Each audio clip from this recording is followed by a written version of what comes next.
Times report ने 100 प्रभावशाली लोगों का लिस्ट जारी किया है और उसमें बहुत सारे देशों के जो प्रधानमंत्री हैं उन लोगों का नाम है।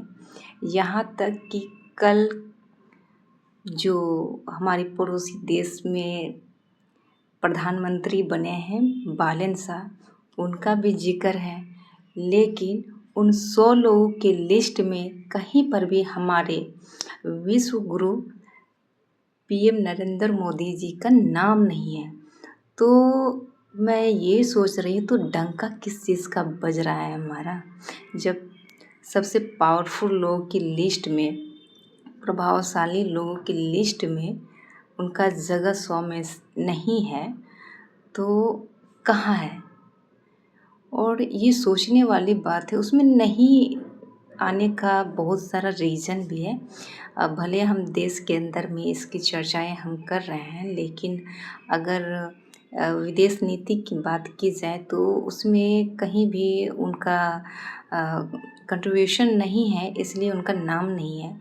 जबकि हमारे पड़ोसी देश नेपाल जो कल परसों ही वहाँ की नई सरकार बनी है और वो आते ही इतनी जल्दी छाप वो छोड़ रहे हैं और जो नई जो नियम वहाँ पे लागू किया गया है, और सबसे अच्छा जो वहाँ पे एक नियम लागू किया गया है एजुकेशन को लेकर के कि सारे प्राइवेट स्कूल और कोचिंगों को बंद किया जाए और सरकारी स्कूल को बेहतर बनाया जाए। और उस सरकारी स्कूलों में सारे नेताओं, सारे मंत्रियों के बच्चे सरकारी स्कूल में पढ़ें, ताकि उनकी जो एक सोच है कि अगर मंत्रियों के बच्चे उस स्कूल में पढ़ेंगे सरकारी स्कूलों में, तो सरकारी स्कूल और ज़्यादा बेहतर बन जाएगा। क्योंकि जिनके पास पैसे हैं वो तो प्राइवेट में करवा लेते हैं या विदेशों में अपने बच्चे को पढ़ने के लिए भेज दे रहे हैं, और बच्चे आम जनता, आम नागरिक के बच्चे सरकारी स्कूल में करते हैं पढ़ाई, और उसमें किसी तरह का कोई सोर्स नहीं होता है, उस तरह की क्वालिटी वहाँ पे दी नहीं जाती है। तो नेपाल सरकार ने बहुत ही अच्छा कदम उठाया है उस चीज़ को लेकर के, और अभी चर्चा में भी हैं। और इसके बाद आपके गृह मंत्री सुदान जो है, उन्होंने वीआईपी कल्चर को समाप्त कर दिया है। क्योंकि भाई वीआईपी कल्चर की वजह से आपको घंटों घंटों रुकना पड़ता था, आम जनता को परेशानी होती थी।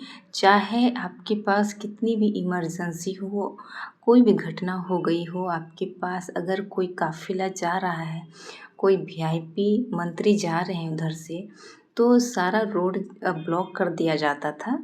तो ये सिस्टम उन्होंने हटा दिया है। तो ये भी बहुत ही इम्पोर्टेंट काम उन्होंने किया है। और एयरपोर्ट पे भी उन्होंने वीआईपी कल्चर को समाप्त करने का ऑर्डर दिया है कि आप वहाँ पे भी वीआईपी कल्चर नहीं होगा।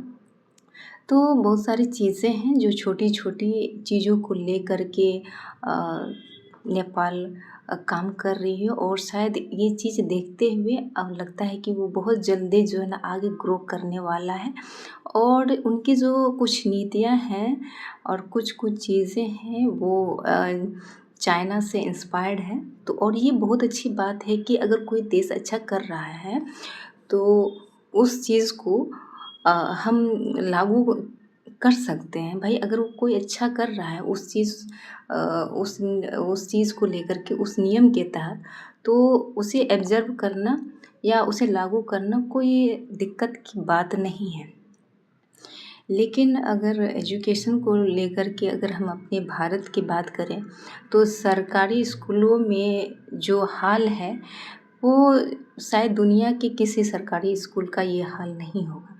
इस तरह घटिया क्वालिटी की शिक्षा यहाँ पर है, पढ़ाई नहीं होती है, टीचरों की कमी होती है। तो ये चीज़ें शिक्षा को इतना नीचे यहाँ पर ढकेल दिया गया है, इसकी कोई चर्चा नहीं है। तो भारत को भी चाहिए कि नेपाल के तरह कोई कदम उठाए एजुकेशन को लेकर के। और एजुकेशन को क्यों लोग बढ़ावा नहीं दे रहे हैं और उस तरह से क्यों उसके ऊपर काम नहीं किया जा रहा है, ये सोच से परे है। और हमारे देश में जो प्राइवेट स्कूलों के जो चार्जेस हैं, जो पढ़ाई है, वो इतनी महंगी है कि आम जनता, गरीब बच्चे ये पढ़ाई नहीं कर सकते हैं भाई। और सरकारी स्कूलों में कोई अमीर के बच्चे तो वहाँ पे पढ़ने जाते नहीं हैं, गरीब और मिडिल क्लास के बच्चे ही वहाँ पे जाते हैं जो अफोर्ड नहीं कर पाते हैं। तो सरकार को चाहिए कि एजुकेशन सिस्टम को पूरा फ्री करें और उसमें नई शिक्षा नीति लागू करें, कुछ अपग्रेड करें एजुकेशन को। क्योंकि आप अगर अपने देश को एजुकेटेड नहीं करते हैं, अपने नागरिकों को एजुकेटेड नहीं करते, तो आप भविष्य की कल्पना कैसे कर सकते हैं? क्योंकि कोई भी देश अगर आज की डेट में बढ़ा है तो वो अपनी एजुकेशन सिस्टम को मजबूत करके ही आगे बढ़ा है। उनकी जो बेसिक चीज़ें हैं, बेसिक पढ़ाई है, वो बेसिक से ही इतनी अच्छी एजुकेशन वहाँ पे मिली है। तो उनका फ्यूचर तो आगे बनेगा ही बनेगा। और वो इम्पोर्टेंट हम लोग नहीं देते हैं। जापान जैसे देश, जहाँ पर उन्होंने एग्ज़ाम्पल भी सेट किया है और वहाँ की जो एजुकेशन है सबसे बेस्ट मानी जाती है। और एग्ज़ाम्पल के तौर पे उन्होंने एक एग्ज़ाम्पल भी सेट किया था कि एजुकेशन को वो लोग कितना महत्व देते हैं। एक ट्रेन बंद होने वाली थी एक रूट में, जहाँ पर वहाँ से कोई रेवेन्यू जनरेट नहीं होती थी, वहाँ से इनकम नहीं होती थी, क्योंकि वहाँ से लोग ट्रैवल करते ही नहीं थे। बस उन्होंने देखा कि 3 साल से लगातार एक टिकट वहाँ पे बिक रही है और बंद तो करना था। तो उन्होंने पता करवाया आखिर ये एक टिकट रोज़ एक ही टिकट क्यों बन रहा है उस स्टेशन से। तो जब उन्होंने पड़ताल की तो पता चला वहाँ से एक बच्ची एजुकेशन के लिए जाया करती थी और वो ग्रेजुएशन पे थी, उन्हें 3 साल लगने वाला था। तो जापान गवर्नमेंट ने उसको रद्द कर दिया कि नहीं, ये स्टेशन अभी बंद नहीं होगी, जब तक इसकी पढ़ाई कंप्लीट नहीं होगी तब तक इस स्टेशन को बंद नहीं किया जाएगा।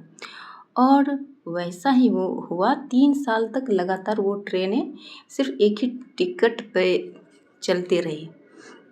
तो सोच सकते हो वहाँ पे एजुकेशन को कितना महत्व दिया गया है, इसलिए आज के डेट में वो इतना ग्रो है।